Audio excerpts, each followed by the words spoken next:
Yeah, so maybe another talk title for this could be, where does interstellar nitrogen fixation happen? So that's really what I want to think about, is where do you start making interesting nitrogen-bearing compounds in the universe? Let's see, we've seen this slide, but just to go back to it, the really interesting thing here and the important thing to remember is that if you want to think about the initial conditions for building life on a planet, you really need to think about the chemistry that happens in all these phases that lead up to it, because each phase depends on the one before it.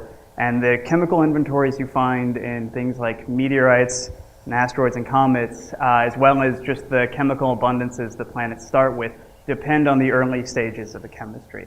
So there's a bit of a problem I'll talk about today, which is the nitrogen problem. So once you go into the protoplanetary disk phase of formation, this is after the clouds mostly dissipated, you have a disk of gas and dust, and in the midplane, the larger pieces of dust start to settle out, and these are the seeds for forming planets. But what happens is you build up a temperature gradient. So close to the star it's warm, and as you move further and further away, it gets colder and colder, and you hit what are called snow lines. So at some point, about 150 Kelvin, the water snow line happens, and now water freezes out, and further out you get CO2, CO, and N2 snow lines.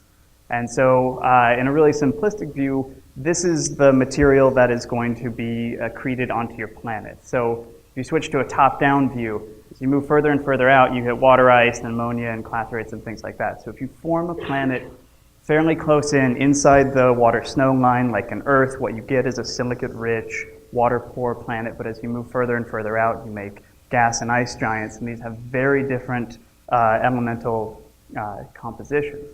And so one of the interesting problems you have is that N2 is highly volatile. It evaporates at a very low temperature, so if you form farther in, things non-volatile in nitrogen-bearing species are still there, but things like N2 are already blown away. So one of the big questions is how do you fix nitrogen in the interstellar environment? And the basic way you do this is through cosmic rays. So this is why interstellar chemistry looks kind of weird. You start with a cosmic ray that's a really energetic electron or proton that ionizes helium. And this is the important step, because N2 is just so darn hard to crack that you really need something very energetic to break it apart. So you split it into N and N+. This can make things like NO, NH, NO again. And then the problem is sometimes you cycle back into N2 and you've lost this back to just an unreactive species. If you have CH3 or HCO present, you can make hydrogen cyanide, or further on, methyl cyanide, and this is the molecule I'll focus on today. So really figuring out which pathways are active and how these run determines how you fractionate molecules into more interesting and reactive species you can use and that are retained during accretion, or more volatile species that are less helpful. Also, if you want to build up bigger complex oxygen-bearing species, so through things like protonated methanol, this works pretty well when there's not a ton of ammonia present, but as you make ammonia through pathways similar to this, this completely shuts this route down. So not only does this matter for how you make nitrogen-bearing species, it also has knock-on effects for other complex chemistry that happens. And so the other process that can happen, this, by the way, all the stuff I showed is entirely in the gas phase, but these molecules, once you start making these small species, they can accrete onto these very small dust grains. These are the seeds that will eventually aggregate together to form planets, but for now they're just little micron-sized dust grains, and they accrete a nice layer of ice. So once you accrete them onto the ice grain, they roam around and find each other and react, but the recombination to N2 is much slower. So these reactions are actually much more efficient at making things like cyanides. So this understanding exactly where, if it's in the gas phase or if it's on grain surfaces, is a really big part of understanding how this chemistry runs and how you partition your nitrogen out. And so I've been focusing on the cyanides for a very specific reason, and that's result from something called the Hexo Survey. So this is just the result from it. So these are all the molecules, or the large majority of the molecules that were detected. And each pie chart is a molecule, and the color tells you what fraction of that molecule is found in a warm, medium, or hot or a cold environment. And so this was a really fantastic survey because it gave us the most precise determination of this. And unfortunately, it's such a huge beam on the sky. It averages over a ton of different environments within a source. You can't be really specific. You don't know exactly where it's coming from. But basically what you see is that anything with a cyanide in it consistently shows up with having a much warmer component than anything else. And so this screams out, this is a trend, this is a very obvious, simple thing that you can try to model and understand and actually figure out what's going on. Because if you can't understand such a simple thing, why are cyanides consistently warmer than everything else, you're kind of up a creek for understanding more complex chemistry. So the two ideas we came up with for how this can happen are, one, cyanide chemistry is only efficient at very warm temperatures. So in the gas phase, because if you're on an ice, you don't, once you hit 150 Kelvin, you're not in ice anymore, you're in the gas phase. So these gas phase reactions that work at 300 Kelvin may be very efficient, but if you're not hot enough, you just don't make cyanides. The other idea is that it's just that nitriles are very sticky. Once you embed them in an ice, they don't evaporate until much warmer temperatures. So radio telescopes like the one that did this work are completely blind to anything that's not in the gas phase. So if it's not in the gas phase, you don't know about it. And so maybe you just have to heat these grains up to much higher temperatures to actually get this in the gas phase where the telescope can see it. So the question is, which one of those two things happened? Because it has a very big effect on how you would model the chemistry and how you think about it. And so the best idea we've come up with for the how to figure out how to differentiate between these two, because our observations don't really tell us which one is which, is to use something called the kinetic isotope effect. So again, this was brought up last night and actually explained very well, so I won't belabor the point, but just say that when you substitute a deuterium for a hydrogen, it's thermodynamically favored, so exponentially so. So at 10 Kelvin or 20 Kelvin, where a lot of these reactions happen, this is a huge effect. And this is best demonstrated by ND3. So the interstellar abundance of deuterium is 10 to the minus 5. So statistically, if you wanted to find this, or if you wanted to guess how abundant this would be 15 orders of magnitude less abundant than ammonia. That's not the case. It's enhanced by a factor of about 10 million over the statistical abundance. So it's a sign that really cold chemistry pushes deuterium into these bonds very efficiently. And you can use this to measure what the temperature was when the bond was formed, not what it is now, but what it was when it was formed. And this is one of the great and really terrible things about astrochemistry, is that it is not thermodynamic. So you're not at a thermodynamic equilibrium ever. So history matters. So it's a really nice thing because you can figure out what happened. If you're looking at something today, you can imply or infer what happened, hundreds of thousands of years ago. The downside is if you want to understand this, you have to model what happened hundreds of thousands of years ago. But the idea here is that if you can measure the deuterium fraction and the temperature at the same time, you can break the degeneracy and actually work out how nitriles and other molecules are formed and what environment they're formed in. So to do this, we went to the Alma Observatory. That's the Atacama Large Millimeter Array. It's an array of 44 12-meter antennas in the Atacama Desert in northern Chile. It is absolutely fantastic. It's just come online in the last couple of years and completely changed the way we do radio astronomy. So the idea here is to go through one of these two scenarios. Basically, if you have grain surface formation, this happens at very low temperatures. So the deuterium, or the CD bond, is made at a very low temperature and then eventually evaporated. So if you find methyl cyanide in a slightly warmer environment, or if you see a gradient in temperature but the deuterium fraction is constant, that tells you that it was made cold and now you've just heated it up. If the deuterium fraction changes with the excitation temperature or the local temperature, it tells you that that bond is being made right there, right then, and that's a sign that it's gas phase chemistry.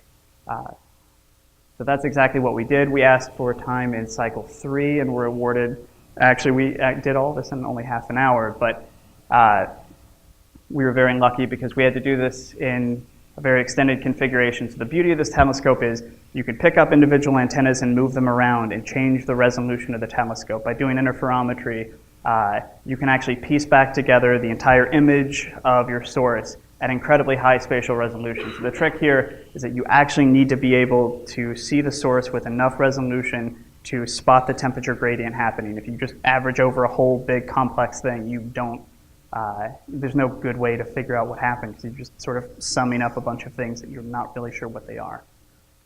And so the original work showing the cyanides where much warmer was done in a couple sources. One of them is Orion, so if you're familiar with the constellation, right here is the nebula. We take a zoom in. This is the trapezium, and then up here is the actual nebula surrounded by this. This is maybe the least pretty picture of Orion you can find if you Google. There are much nicer ones, but they don't really show you what's happening. So we're looking right here at the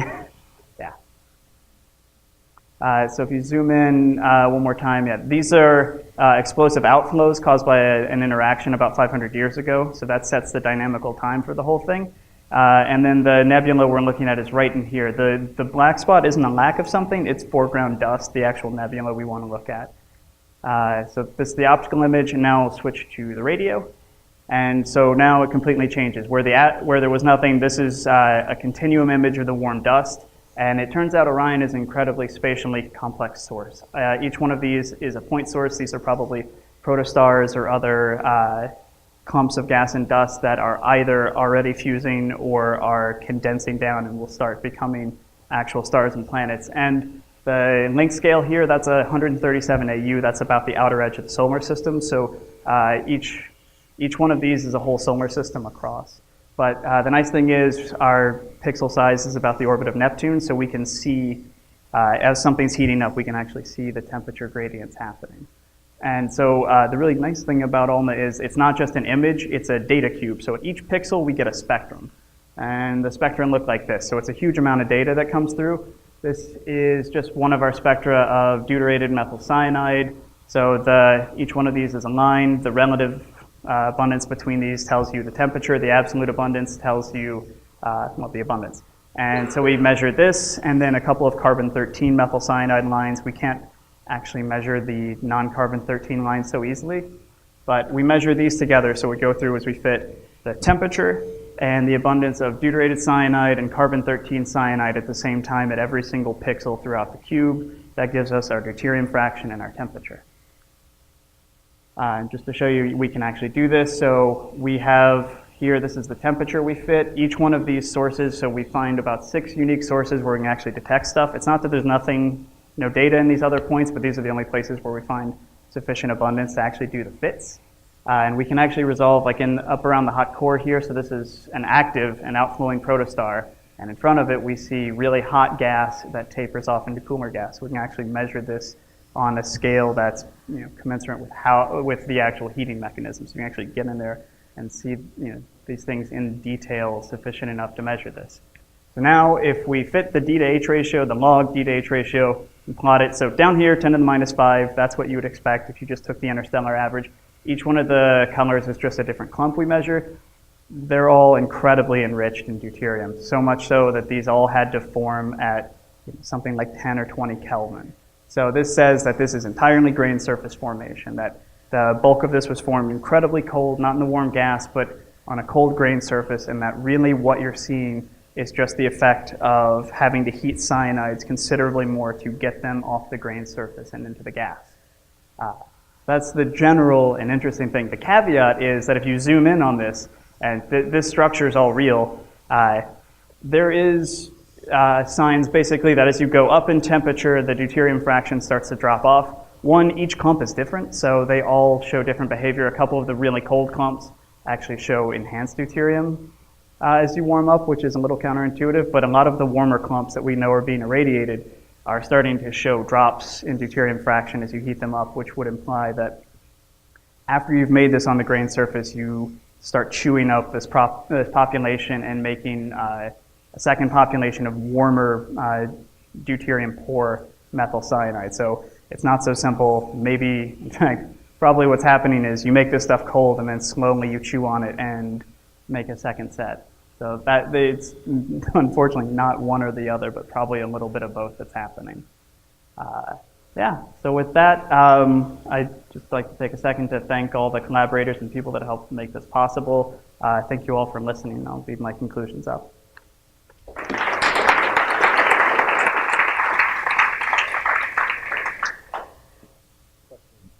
Questions for Brandon?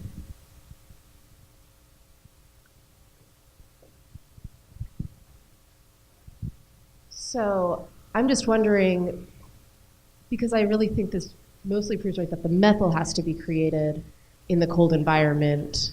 Why do you think that it has to bind to the cyanide in the cold environment? Because it's deuterium's coming from just one group. So I don't have complete data from the other carbon-13 just because it's in a different band.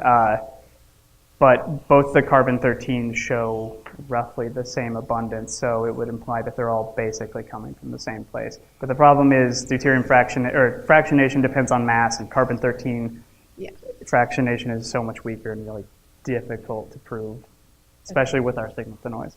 Yeah, it would just be interesting to see if you could get the clumped for the carbon-13, because that might lend further proof if possible. Yeah, oh, you talking about the double substitution? Mm-hmm. Oh, no. We need a lot more signal-to-noise to do that. Okay. Yeah. No, we're working on it, and we've also got another proposal in to do methanol the same way, but do just the two different, the OH versus the CH3 hydrogens. Yeah. So hopefully that'll get through sometime soon. I think that also gets gets closer to answering the question, because if those two deuterium populations are different. That or the 15N also, but yeah. We can barely see 15N, Well, that so would work then. we're trying. Thank you. Any other questions? Okay, let's thank Brandon one more time.